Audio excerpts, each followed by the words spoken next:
For the better part of 30 years, I've been involved with press, branding, corporate communications, and crisis communications for some of the most amazing brands and people in the United States and around the world. I'm fortunate that a lot of my storytelling capabilities come from my experiences at Wright State. When I decided I wanted to go to college, I was intent on becoming a screenwriter and working in the film industry.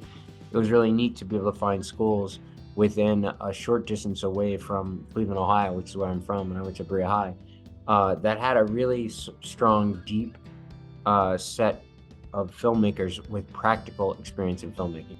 You know, what led me to Wright State was the caliber of people that were already there when we got there. Julia Reichert, who I can't speak of high enough, God rest her soul. Julia was a huge influence in everything that I've done in my life. Like, I didn't know it at the time, but I definitely think the amount of specialized instruction that I got from someone that they consider the godfather of documentary cinema to this day, and still to have relationships with people like Steve Bognar, brilliant filmmakers in their own right, her husband. My first boss was Oprah Winfrey, and I bring that up. My second boss was John Hughes, the filmmaker. And I always say that I was so, at home working at Harpo, being around John Hughes, having those first two experiences with, Hughes and Harpo.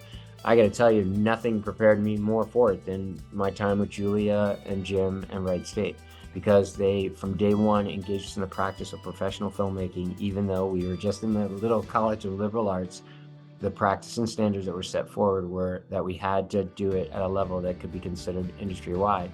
But I think it was Arthur C. Clarke that said all technology should be indistinguishable from magic. I would say Wright State is kind of that technology. It's indistinguishable from magic.